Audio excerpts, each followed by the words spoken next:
Currently a junior in high school, and I go to a high school in the Bay Area. And for my interests, I'm interested in pursuing business and more specifically marketing when I grow older.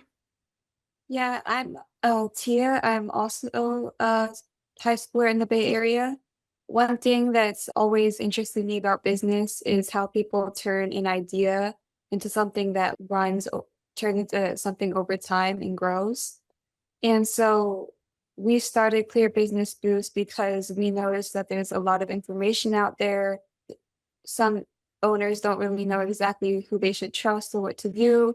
So our goal is to connect owners with experts who can explain their field of expertise. And so today's session is about building a business that runs smoothly without the owner needing to be there for each and every decision. Yeah, and for today's session, we're excited to welcome Paul Wildrick, who works closely with founders and leadership teams to help them build a stronger system, clearer roles, and businesses that can grow more sustainably and effectively. And through his work, he's been able to help business owners step back from being super involved in every day-to-day task and decision, and instead build an organization that can operate more independently. And we're really grateful to have him here with us today. And as Paul goes through his presentation, you can feel free to jot down any questions you have or just put them in the chat. And when we have time for questions afterwards or in between the presentation, we'll ask your question. And yeah, Paul, we're very excited to hear from you. Thank you so much. Would you like Edna to say hi to everybody as a late arrival? Yeah. Hi. Oh, thank you. You're so kind. Hello, everyone. I'm sorry to being late.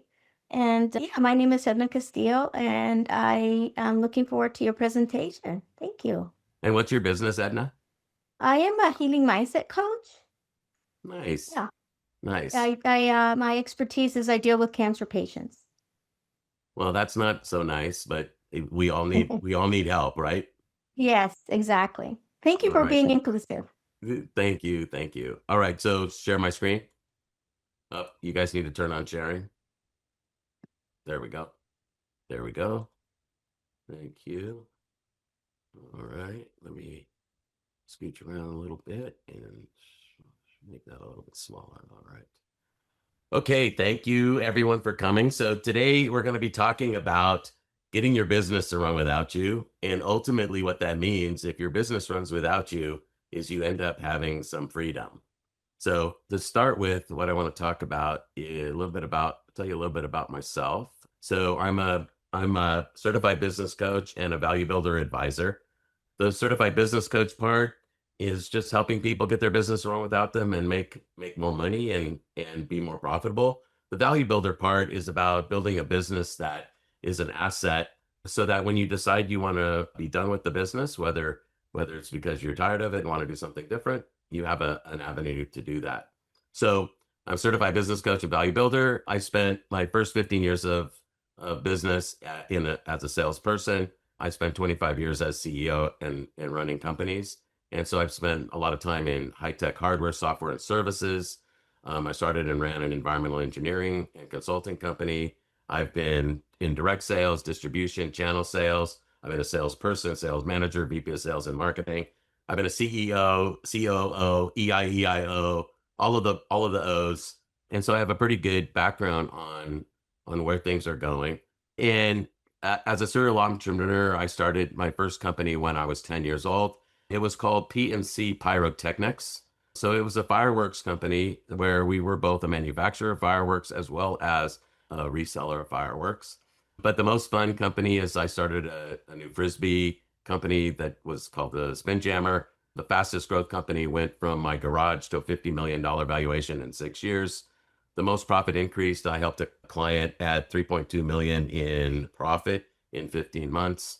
The easiest company was my environmental engineering company. We went from 0 to 1.5 million in the first year. I retired at 6 weeks before I turned 50. Got back.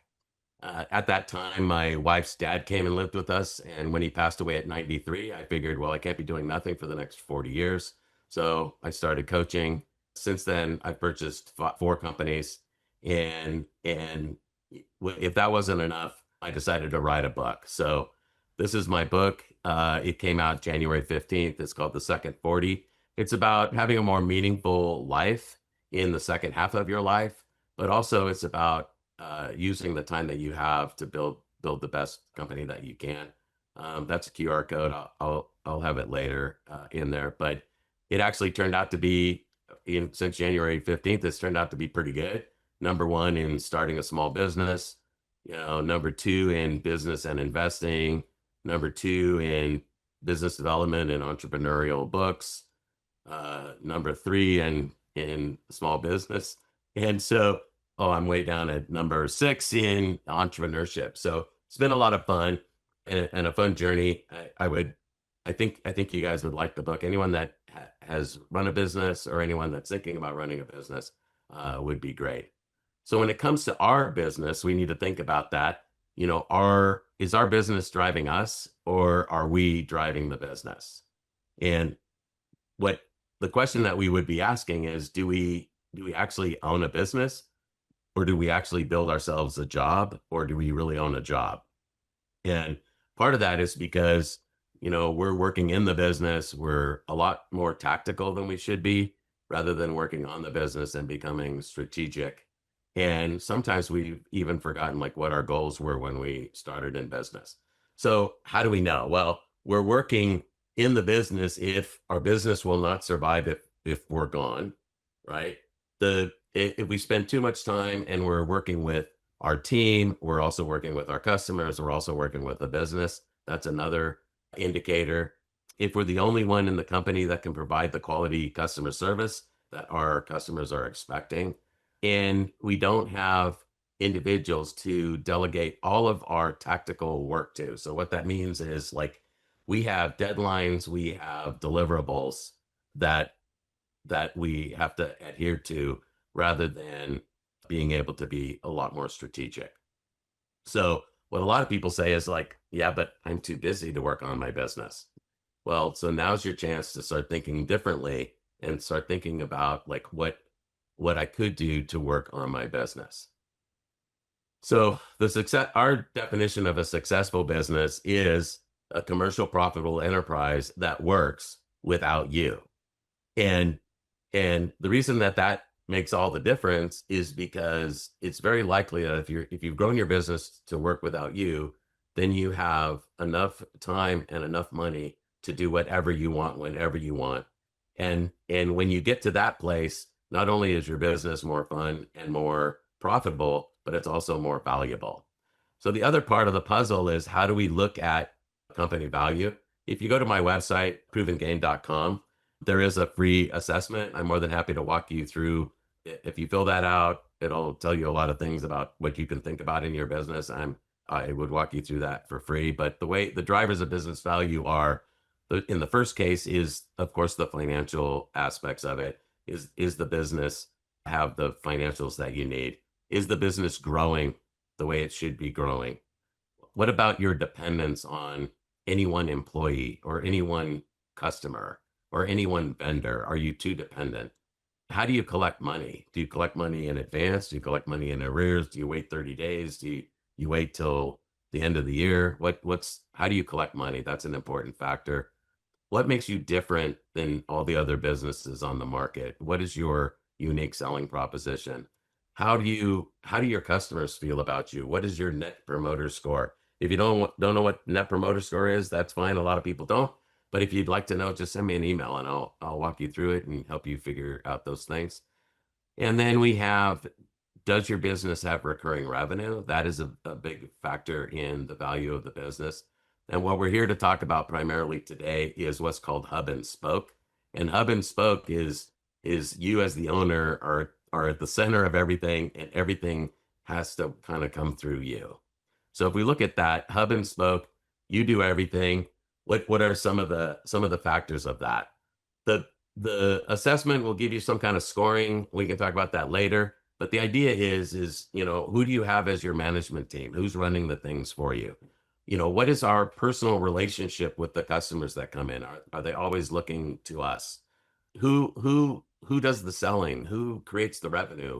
Who does that? That's a factor. And the ability for the owner to just up and leave for 3 months and everything would be fine, right? So that's kind of the test of, does the business actually run without you? Why should you care about that? Well, there's a few reasons why you might want your business to run without you. Excuse me. But some of the benefits are, first of all, obviously, you have more freedom, which means you don't have to actually be there, right? It's more fun because when you are on the job or when you are involved, you're doing the things that you would like to do, right? So like my dentist client doesn't want to not be a dentist, but there's just certain aspects of dentistry that she feels are more fun. So she gets to do those things. And the rest of her team is doing the other things. You're able to sell the business because investors don't buy jobs. So if you're too involved in the business, no one's going to want to buy your business because most people don't want to buy a job. They want to invest money and get a return on their investment. And lastly, if your business runs without you, you're more likely to get a higher offer. If a business runs without you, you might get, three times, 4 times, 5 times EBITDA or seller's discretionary earnings. If you don't know what that is, that's okay. What it is it's the kind of the money that you have control over, or the money that you take home. An investor is going to want to have some of that and adjust for that. What happens is, excuse me, we're sometimes in what's called the owner's trap. So what does the owner's trap look like? The owner's trap is the owner does a lot of the selling. The owner offers too many choices, maybe a little too much customization of things. The owner is the only one that's capable of actually delivering that customization or that special offering. And then the owner interfaces with each of the customers. And so the customers become too dependent. The way that looks like is that if you were to leave the business, the business will slow if you're gone. If anything happens, anything goes wrong just slightly, the owners are always knocking on your door to get things fixed. And a lot of times the revenue of the business has grown to a certain point in the past, but then it has plateaued at that. And this is what we see, right? So in this world, we have the owner, we have the team, we have our customers, and the business. And in a lot of businesses, what we see is the owner's taking care of the team, the owner's taking care of the customers, the owner's taking care of the business. But the way it should work in the cycle of business, it's a cycle, right? So the way it should work is the owner takes care of the team takes care of the customers take care of the business, and then the business takes care of the owner through remuneration to the owner, freedom for the owner, and so on in the business. So how do we change from working in the business and being too tactical to being a little bit more strategic? So what we have to do is we need to bring on an effective team, right? So we need some people to help us. It could be inside people or outside people, right? We need to develop some better systems so that things continue in a similar way. We have to be consistent in our delivery, and we have to make sure that our sales and marketing, business development, and other things we have to analyze those and make sure that they are operating at the highest level. So if we looked at that in a grid, it would look something like this. So there's 4 ways that we can leverage the business. And if we leverage them properly, the business will then start to run without us. So let's take first look at people in education. So people in education. So here we look at that. This is what happens in a lot of organizations, especially at the beginning. You as the principal are now handling all of the positions. So you're the operations person, you're the bookkeeper, you're the leader, you're the CEO, you're the investor, you're everybody. And in a business, when the business is busy, you're going to need to bring that up a little bit, right? So even though you could start in any of the light blue squares, right? Or you could have developed yourself up to one of those places, but ultimately we need to get to the next place, CEO, president, where we're doing leadership. And then the next level above that is really the owner investor, in which case, if you think of it as like the chairman of the board, it's not like you do nothing, but you're looking at, the P&L and balance sheet, you're looking at some key performance indicators, and you're able to determine like how the business is doing without being inside the business and actually doing the work.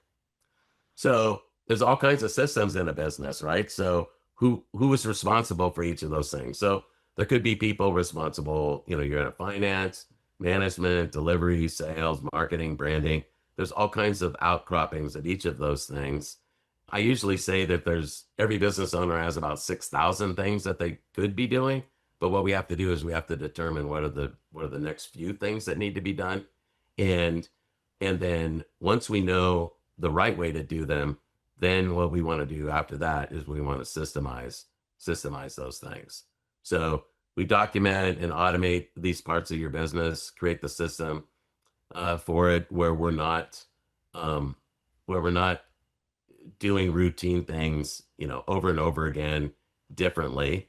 Or if we know how to do it and we can create a system, well, then it's easier for us to get someone that is less expensive to maybe do some of those things because we already know how we want them to be. So in that regard, what we're looking at is developing a system, which is part of the keys to leverage. And so when we develop a system, what we're really doing is saving ourselves some time, energy, and money because a less expensive person can do it. We can do it a much faster, and we can do it in much less time. The third way to leverage our business and get the business to run without us is to create consistent delivery and distribution, right? So on time, every time, the first time, right? And that will give us the ability to not have to do things over and over, right? So what we're really doing is creating that quality that the customers are looking for. So if we look at a typical customer, obviously they're looking for satisfaction, but a customer is not likely to tell their friends or not likely to become, go through the ladder of loyalty where they, become, an advocate for your product or a raving fan for your product, where they're giving great referrals or giving us great testimonials or great reviews on the website, unless they go past satisfaction to being delighted in whatever it is that you're doing. And so it's that extra step that we're taking we know it's going to take for them to be satisfied, but now we have to figure out what is it going to be for them to get to the next place, right? So what customers want is satisfaction, but what they're going to talk about is getting more than what they expected, right? So they're going to be energized in order to do it. Now, it's not just, part of that customer service is getting people to come back, right? But sometimes we have customers and they end up leaving, but a lot of times they're not leaving for the things that you would expect. So why do customers leave us, after they've been a client of ours for a while? Well, 1% leave us because they passed away. About 3% moved to another location, maybe out of the area. About 5% or so buy from a family friend, because they want to support the people that they know. 9% or so are sold by a competitor. So someone else comes in and has a little bit better offer. Sometimes the better offer includes a slightly better product or better price. Sometimes it's the technique of the competitor. So you want to look at that. But a shocking 68% of people leave because they don't think you care enough about what you're doing with them and how you're working with them. So what we want to do is create that winning customer service strategy, which is, first of all, being consistent, and secondly, making it easy for people to buy.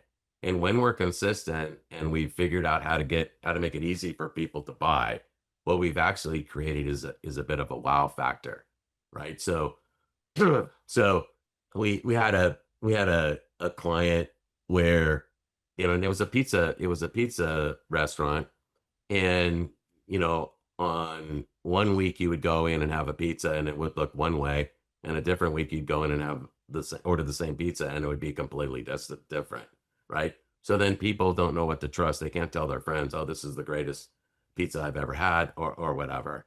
And then easy to buy strategy could be either either a strategy like what the pizza Starbucks has, where you have like small, medium, large, or gold.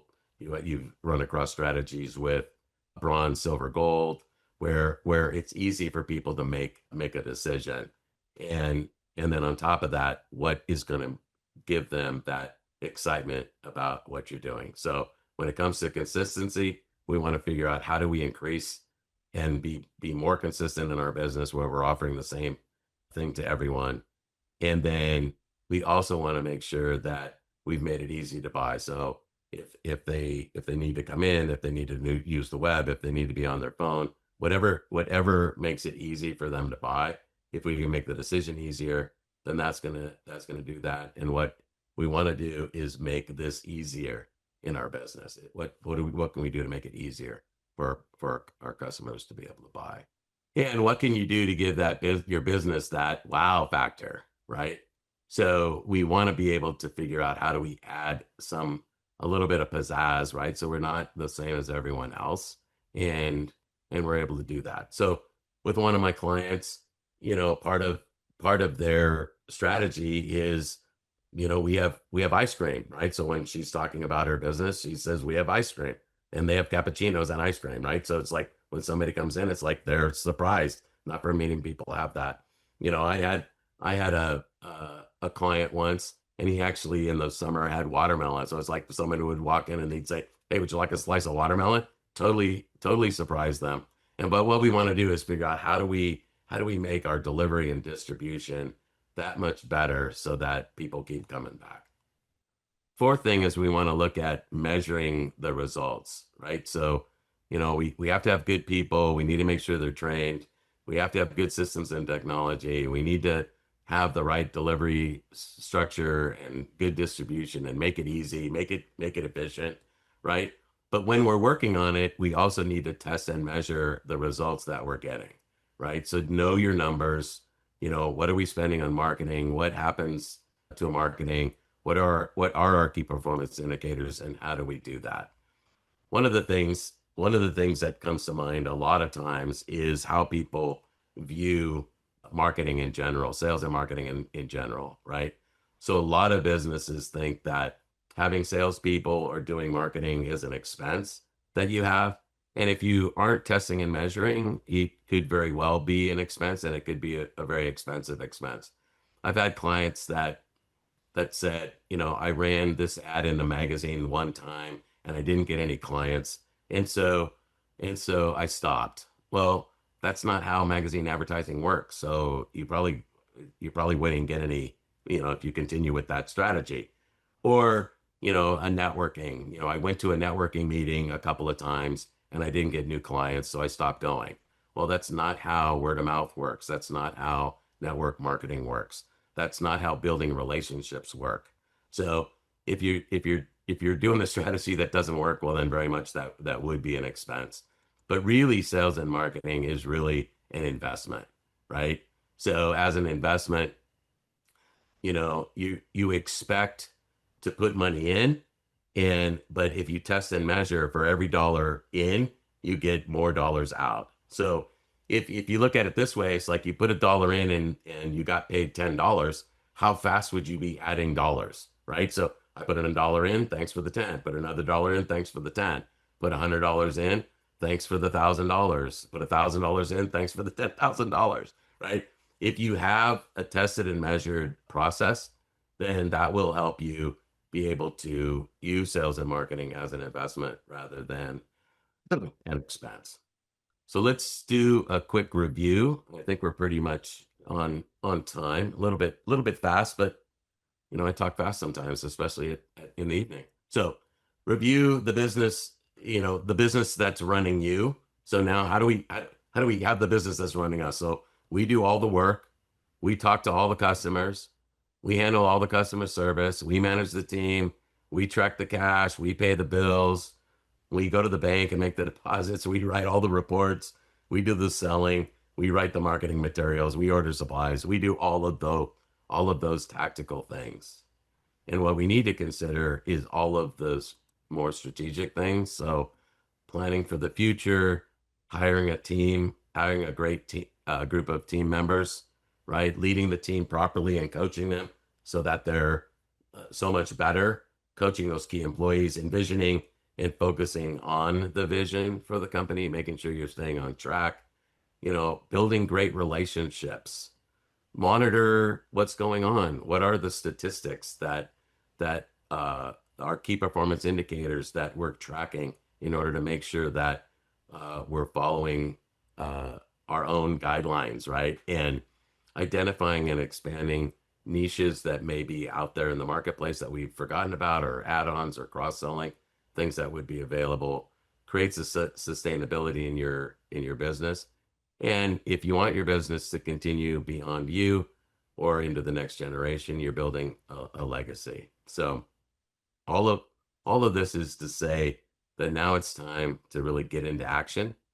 And I want to thank you all for your listening. And if you have questions, I think we're opening it up to questions, and I'm open to any kind of business question about anything that anyone is thinking about. So let me stop the share. Are there any questions? So I have a question. I'm a solopreneur, and I'm the person you describe who does everything, right? Yeah. And so what is your recommendation in terms of scaling then and becoming a business that would eventually someone would be interested in buying? If I'm the genius behind the coaching. Yeah. So as the subject matter expert, right? It might be difficult to get that part of the business to run without you, right? Right. But do you like every aspect of the business? Do you like keeping track of bills and finance? Do you like sales and marketing? No, I mean, I hire out. I mean, I hire. Well, there you go. I hire out marketing and I hire out finance.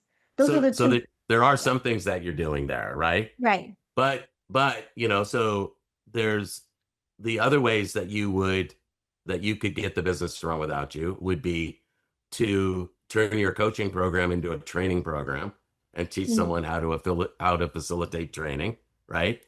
Or hire sub coaches and teach them your technique and your process and have them help more clients, find more clients and help more clients, right? Some people that have a proprietary process, they might even franchise their business and have hundreds or thousands of coaches that are following their recommendation. So any of those would be a way to do it.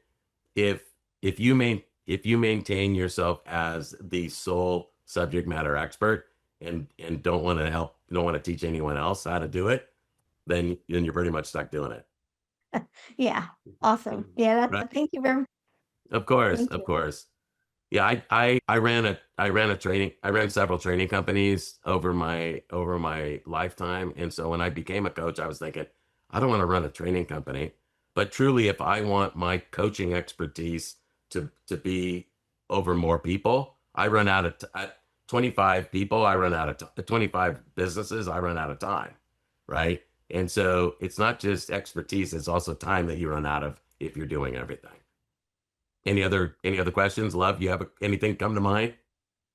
So one question that I had is, sorry, Love. Yeah, Raj, you're both. Love didn't unmute. Raj, No, Love, I think she had a question. Go ahead. I'll go after. you're on mute. Okay, There we so what came to mind is I do know that in my line of business, because I provide caregivers, and at this point, I'm still struggling to hire the right people to do you have a hiring system? I use Indeed, and I just thought of I'm trying to learn how to use LinkedIn to attract the most professional people. But that's my biggest challenge, finding the right person to train to take over what I do, because I'm really like the main person. If I'm not here, then the business is really not existent. Yeah. So I mean, in the world of caregiving, there are a lot of caregivers that exist, right? But when it comes to hiring, the most important part of hiring, I would say, is finding a person that has the value system and the attitude that you have towards it, right? So when it comes to a system for hiring, the how you write your ad is really important. What the job description looks like is really important, right? So your ad needs to be written in such a way that we're focusing on filtering out people that have the wrong have a value system that isn't in alignment with yours, right? So that's an important factor. Second factor could be like, why would they, if they love caregiving, why would they choose you? So we need some kind of secret sauce about why would they choose what you're doing over working for somebody else, because there's competition, right? And then a lot of times in an ad, we have a laundry list of like a million things we want the person to be able to do. And that doesn't help filter out people either, because they'll read 20 things and they'll go, well, I got these 3 things, so I probably qualified. I had an aging parent that one time, but I've been a truck driver for 20 years, but now I think I want to be a caregiver. Okay, no, that's not, we need to limit it so that it's truly the most important things. So if there's a certification or a capability or even ability to lift 50 pounds might be something that they have to have or something, but we want it to be a small amount of those things. And then we want to have some kind of threshold so that we're not getting robo answers, right? So what could we ask them that could get them to respond in a human way to you, where you could then tell whether or not they're of the quality that you're looking for? And that's part of qualifying that right person and making sure that you're not wasting a lot of time interviewing the wrong people or having the wrong people apply, or 150 resumes of people that don't qualify. I mean, there's so much time. Before in one of my companies, before we had a system, before we had an easier system, we had good results. So, but our primary was the human resource person focused on attitude, okay, and values. Then the department head focused on skills and capability. And then for me as the CEO, I made sure they passed the gauntlet, and I asked some other questions. Out of 65 employees, we only had 4 employees ever leave in 6 years, right? So we had a good track record, but it was a lot of company time, 65 hours of company time. No small business has time for that. But if you filter out with the ad, have better qualifying up front, then the time that you spend will be better spent, and you'll have a higher longevity with who you hire. And so you're not constantly doing it over and over again because the people don't last, or they don't. Was that helpful? It is. Thank you. Yeah, I think in the olden days we would hire for skills and then fire for attitude, right? And you need to reverse that and spend a fair amount of time paying close attention to who they are, how they think, how they problem solve, right? If they value what you value and they think about things in a similar way, well, then you're going to get along pretty well. If they don't, you're going to have some conflict. And love, what I've also heard in the home care business, some of the companies, what they're doing, they are offloading the initial recruiting process to someone. So there are some cost-effective recruiters who you give the list, like, okay, this is what I'm looking for. And even on your Indeed ads, you don't go through each and every ad. And let's say you got 100 ads, and that recruiter will filter it out and will give you the five names out of those 100 and say that, okay, hey, love, I think these 5 are the right candidates for you. And then you use your expertise and your experience to see out of those 5.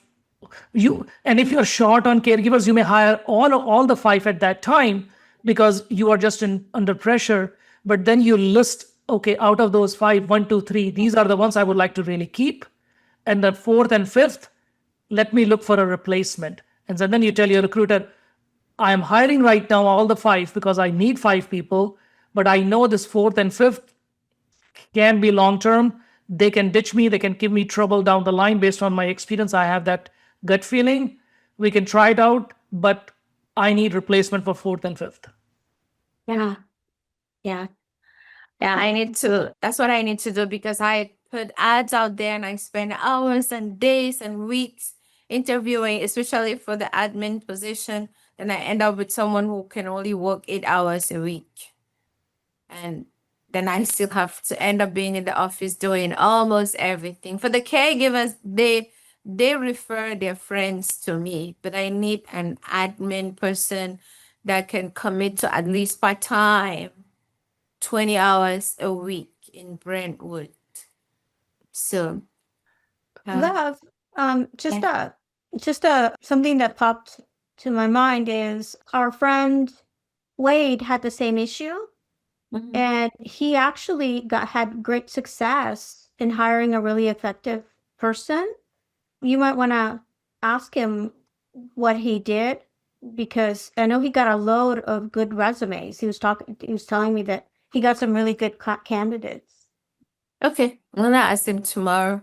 And I wanna also try your idea as a virtual assistant. I'll try to make an introduction. Love, you can talk to that person who specializes in some of these things and is helping some home care companies. So just check out if it makes sense for you.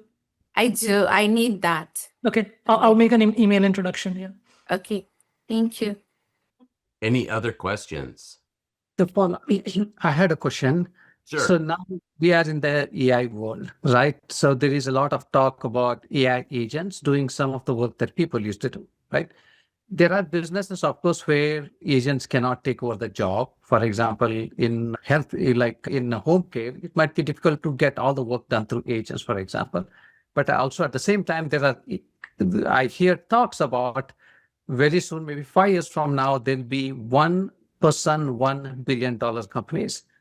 It may seem far-fetched right now, but it is not far-fetched to see now, seeing one-person companies with $10 million in revenue, right? So given this, so how do you look at an AI powered business where the emphasis is not so much on a team of people, but a team of agents, so to say? Yeah, I mean, there's all in the history of technology, there's all sorts of examples of things that have gone in this route, right? And a lot of it has to do with how are these agents going to be put together and what that's going to look like, right? So give me your question again. Yeah. So the question is, how do we look, right? So you talked about you should not be a company of one person where you're doing everything, right? But AI in some ways contradicts that in that you could really have a one-person $10 million company, or in 5 years from now, one-person $10 billion company, right? So how do we? Yeah, change? I mean, it wouldn't be. I mean, an AI that's doing these various things wouldn't be that different than having 1099s doing different things. One person with 8 1099s or one person with I mean, in the old days, if you wanted to type up contracts, you had 300 people and they were all typing up contracts over and over again before word processing existed, right? Well, what happens when the new thing happened? Well, then less people are there, but it doesn't mean that doesn't mean that the chore doesn't need to happen, right? So if you had an AI agent so like right now, there's AI agents that are great at being a receptionist. Okay, so then you save and you don't need a receptionist.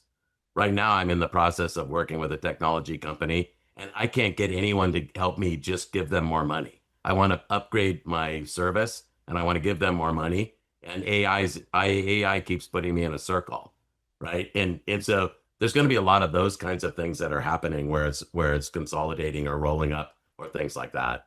I don't. If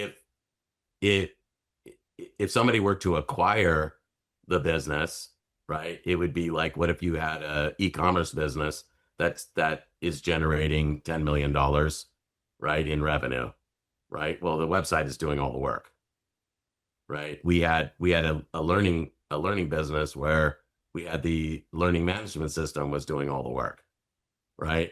But the process to go, so before we had the learning management system, we had an employee that was costing us about $60,000 a year, right? And then we spent $3 million building an Oracle backend database to handle the learning management system to replace the $60,000 a year person, right? And how many years would it have taken to catch up, right? But we went from thousands of students to tens of thousands of students, right? And so there may have been an issue with that, right? So each of these things will have its own quandary, and things that we have to work through. And so it's hard to know exactly how that's going to be handled. Thank you. Yeah, thank you so much, Paul. That presentation, like all the diagrams and stuff, those really helped me understand them. Even some of like the more complex concepts or terms that I might not be that educated about, I really understood those. I also have a question for you. Yeah. Is you opened so many businesses and you've done so much more before you started coaching.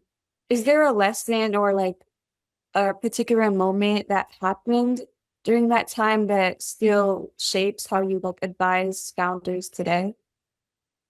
Yeah, I mean, because I'm working with 25 CEOs that are founders, right? There's always new lessons, right? So you're constantly learning new things based on the experiences that you have, like all of life.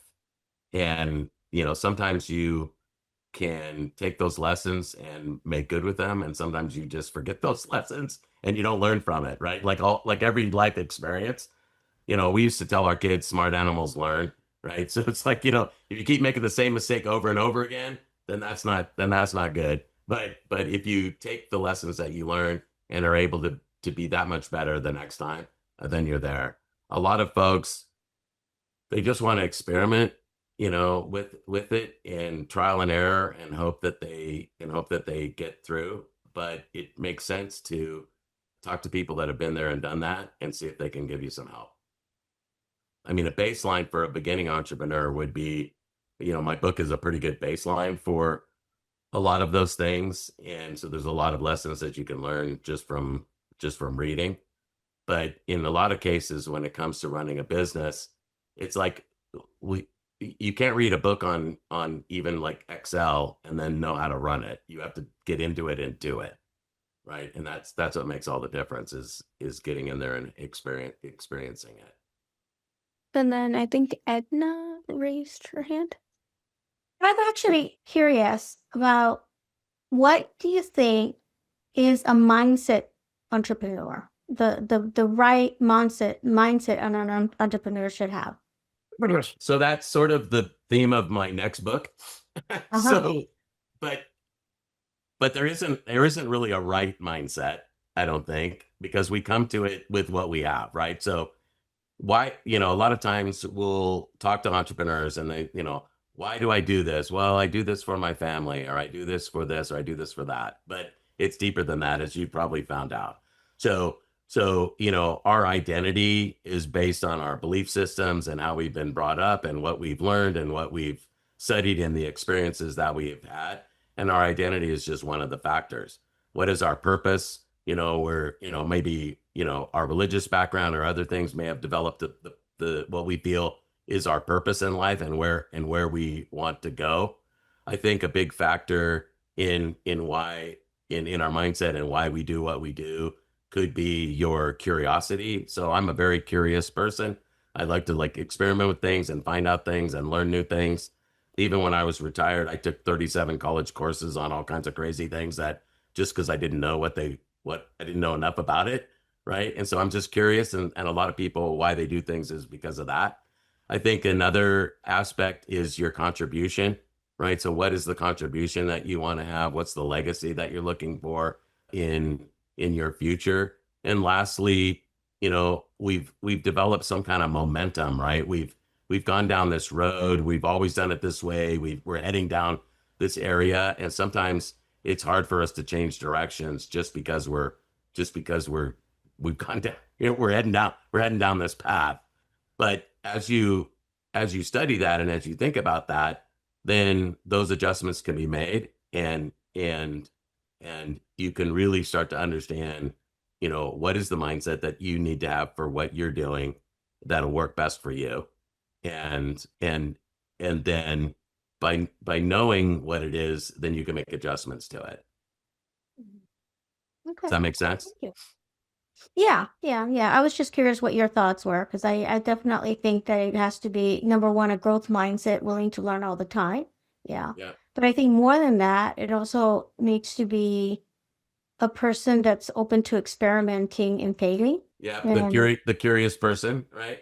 So it's Uh-huh. sort of like, like Carol Dweck's study, right? On having a growth mindset versus a fixed mindset, right? Mhm. But I think of it as like in business, you probably need a growth mindset, you probably need a profit mindset, you probably Mhm. need an exit mindset, because if you don't know where you're going, any road will take you there. Yeah, totally. Perfect. Thank you. Of course. And then Jay. Yeah. So, Paul, I have a question regarding, investment in education. We all know we all need to learn all the time. The moment we feel we know everything, the downfall starts. But when it comes to a business owner, small business owner, especially in the initial phase, there is always this pressure of like, okay, let me make more money, then I'll do some of the things. Like what you said, each and everything makes sense. But then also there is the mindset that, hey, yes, I will do it, but first let me make some extra money. And then if that doesn't happen, which in many cases doesn't happen, as we see the number of businesses that close over a certain short period from 5 years or less than 10 years, so many businesses close. What can one do to really make sure, not only from the mindset point of view that, okay, this is an investment that I need to make, but also create a budget in a way that, okay, I know to do these things, to hire a right team, to offload, and I do only the tasks that I love rather than I try to do everything. Yeah. How can one take that jump and say, okay, no, I have to spend this money no matter what? Yeah, so business, like life in general, is a iterative process, right? And so it's pretty to begin with, you need to assess what it is that you are spending your time doing, right? So, maybe a few weeks of keeping track of like, these are the things that I'm doing, right? And again, the kind of the testing and measuring, you're looking at those things that you're doing and you're saying, well, I don't know why I spent 2 hours doing that thing. I didn't really need to, or I don't know why I could have gotten someone else to do this thing. I don't know why I'm still doing it myself, right? And I always think of it as kind of a ratcheting process, right? So if you can, if you want to have a life and you want to have time with your family, maybe 40 hours, of intensive work is enough, right? And so why not think of like 3 or 4 hours that you don't need to be doing, get rid of that and spend those 3 or 4 hours doing something more productive, it's like get rid of the $10 stuff and do more $100 stuff. Get rid of the $100 stuff, do more $1,000 stuff. Get rid of the $1,000 stuff, do more $10,000 stuff.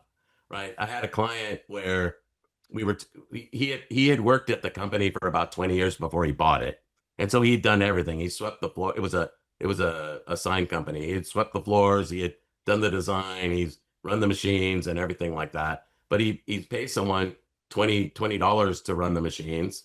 But he could be there doing that. He could be running the machines, right?